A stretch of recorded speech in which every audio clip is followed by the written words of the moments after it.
Well, thank Christ, finally, there's been a little bit of news about Guild Wars. Today I'm going to run through the trailer reveal and the upcoming information for Part 2 of Champions, the finale for Icebreed Saga, which, yeah, I think the general reading of the room is people are not that excited about this release. I, myself, am not that excited about this release, but a little bit more maybe because I've been spending a lot of time in Drizzlewood and doing the Icebreed Saga stuff at long last these past couple of weeks. And in fact, the footage in the background for a lot of this will be a bit of the South meta. Maybe I'll end up at North, still working on those damn otter infusions. I've been desperate for some news because the other two projects I'm working on at the moment, I'm stalling on massively, and my fallback, having fun stuff to talk about with this great MMO, has just not been there. So let's run through. First of all, they have this post on the main website. It says, watch the trailer for Icebreed Saga Champions Chapter 2, and the name of the release is Power. You remember last time it was Truce. Who knows what they'll go with the other ones. Truce kind of did make sense for the release itself, you know, in as much as we have a temporary alliance with Jormag. It's looking like maybe on this one that will go away. We'll get into the trailer itself in a second. The question is then, why is this one called Power? Well, the big theory that I'm really enjoying at the moment is, if you remember, there was that cryptic comment from Bram about how he feels attuned to destroyers at the moment.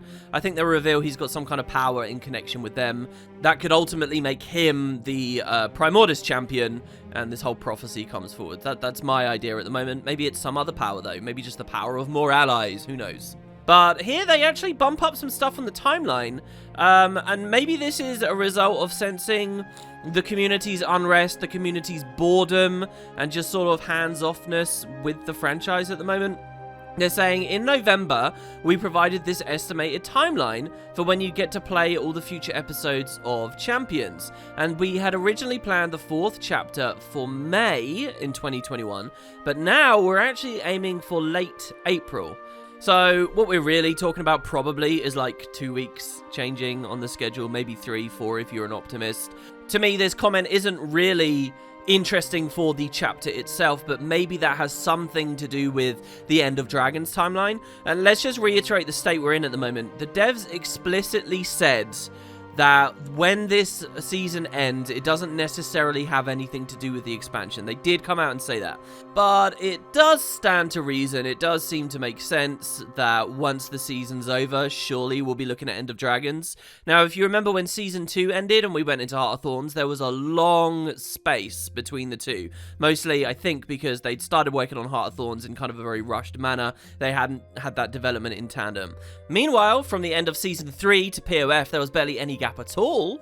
And now the question is, what kind of gap will we have at the end of these Champions episodes? If they're actually bumping these releases up, making them come a bit quicker, does that mean that the expansion's further along than maybe we were expecting? I'm still in the camp where I would rather wait. No matter how kind of quiet things get for Guild Wars 2, it's had many phases in the past of being quiet. I would rather wait for something really high quality, but maybe some of you guys are feeling otherwise. I know I've certainly read a lot of comments over on Reddit today. People basically saying, look, some of their friends are so uninterested in Champions, they might not even be back for the expansion at this point because they've been waiting so long. Now, I've heard that basic sentiment stated over and over and over and over again since 2012. How people were saying similar stuff even during Season 1.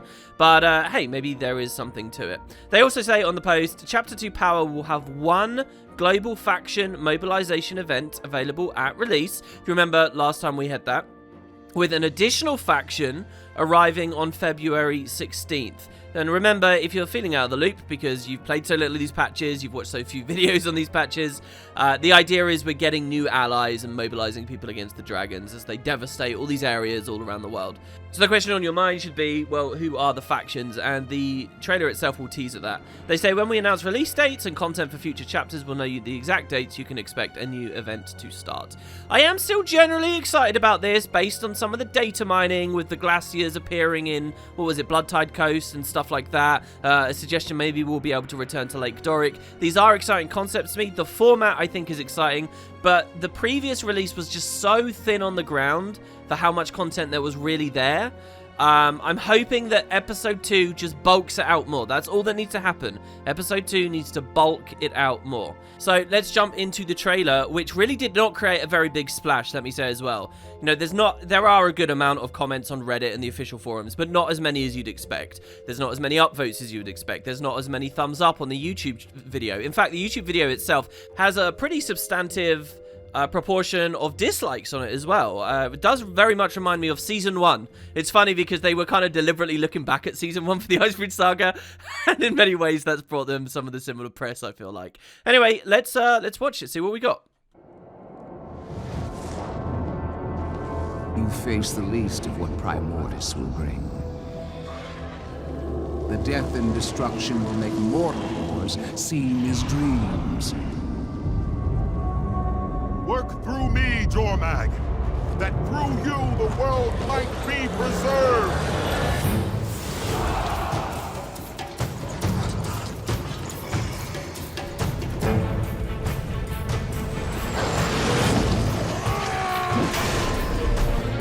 Keep it up! All we can do for now is save the living. Work together! We can beat them! What do you really think you can do in the face of Jormag's power? Guess we're fighting on two fronts after all. Are we? Or are we just caught in the middle?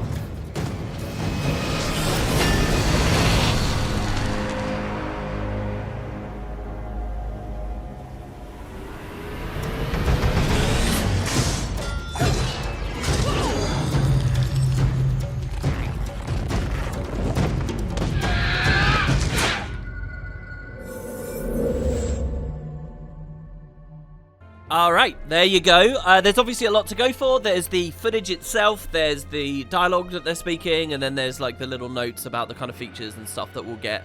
Really, the trailer doesn't say very much. If you were somebody that wasn't that excited about the previous release, then this release is more of the same, and I can immediately imagine you getting quite turned off, which is what I think has happened. And I'm not going to do a standard frame by frame on this one like I would usually. I don't really think it's necessary. It's not like they're really properly hiding stuff here. So we'll just loop it, basically, in the background, and I'll pick out all the major things that I think are going on. First of all, I did transcribe the dialogue. Let me repeat it here so you guys can listen. We'll see if there's anything to pick at. And there is a kind of cool line here. They say, you face the least of what Primordus will bring. The death and destruction will make mortal wars seem as dreams. I like that line. I actually think that sounds pretty good. And especially considering where Guild Wars 2 might be going once we are beyond the end of Dragons and we're back at mortal wars and so on, and that idea of the struggles of the actual people. I feel like having a line like this nodding forwards maybe is kind of appropriate. We get a Son of Svanir, I think, and there is kind of a shot of a kind of prominent looking Son of Svanir. Maybe he'll be a big character for like this patch, one of these Dragon response missions, saying, work through me, Jormag, that through you the world might be preserved.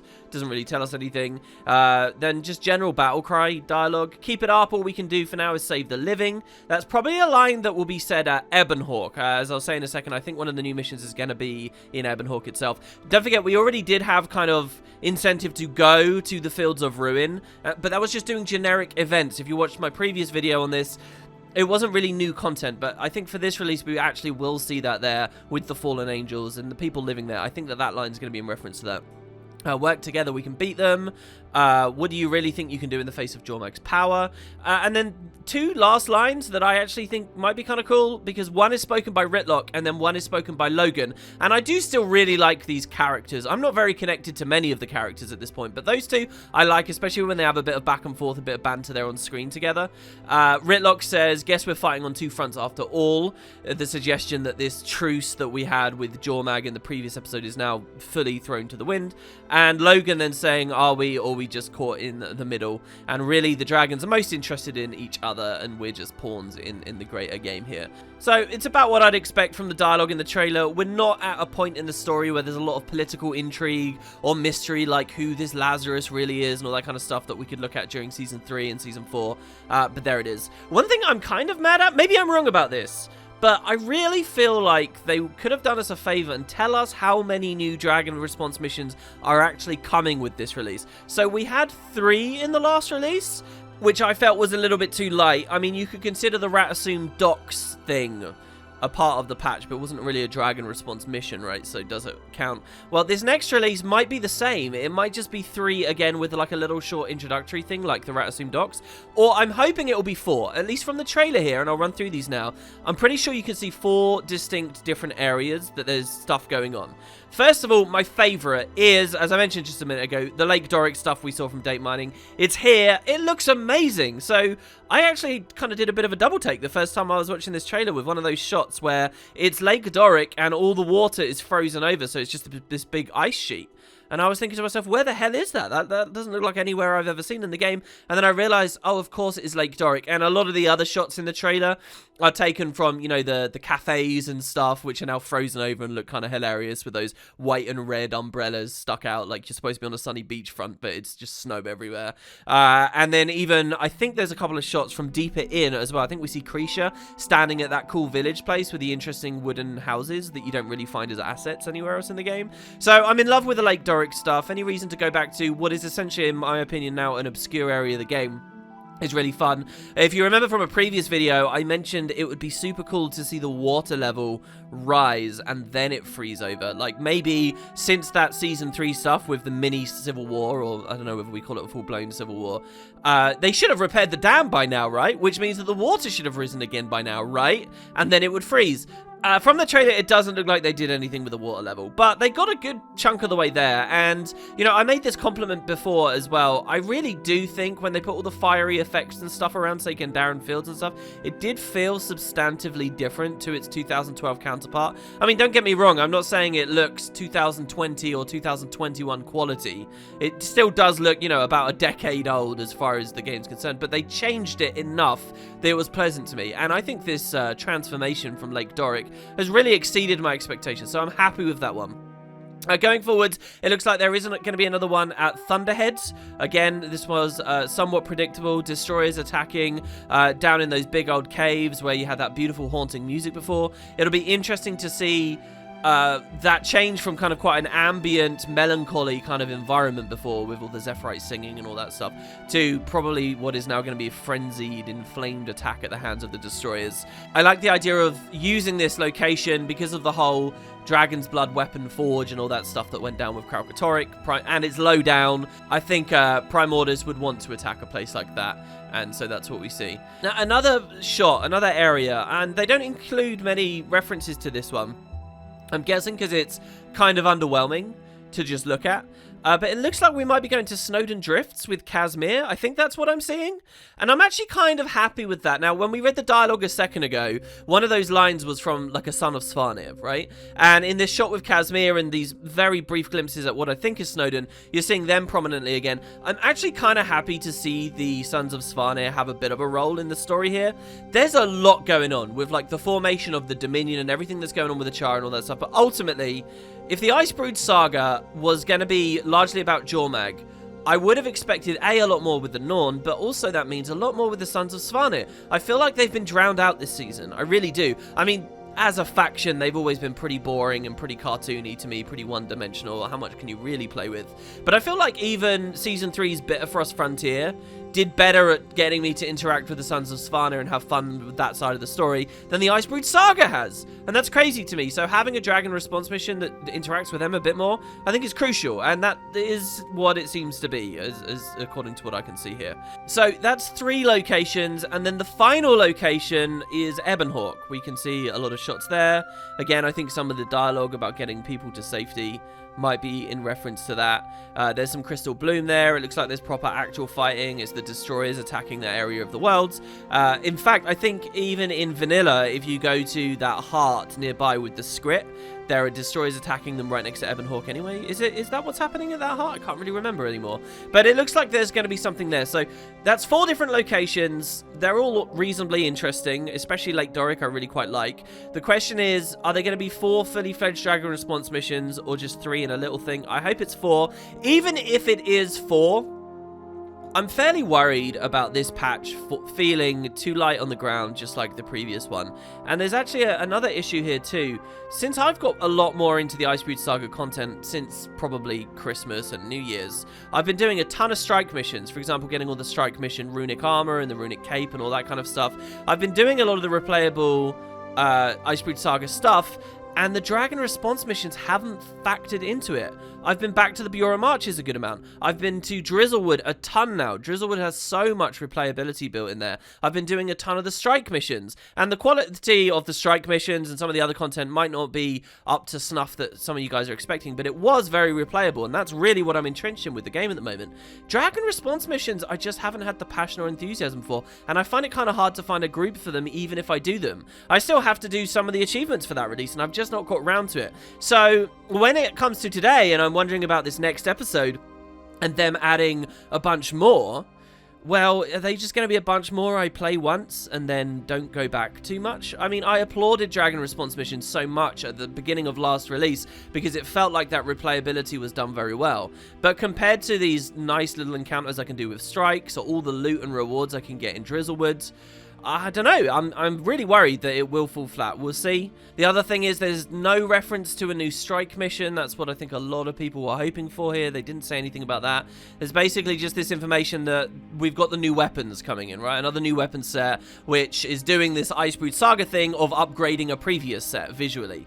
And I suppose that's something, but again, that's a part of Icebreed Saga that I haven't engaged with very much lately. I've not had much passion for doing all of those collections where you upgrade the full weapon sets. Now, I'm still achievement hunting. I'm still clearing everything that I possibly can in the game, going for getting everything, but I'm really leaving those kinds of achievements, like the Tengu weapons from Drizzlewood and stuff, to the very last. So seeing that here in this trailer, that there's going to be even more fiery stuff to go for, it's just not getting me that enthusiastic.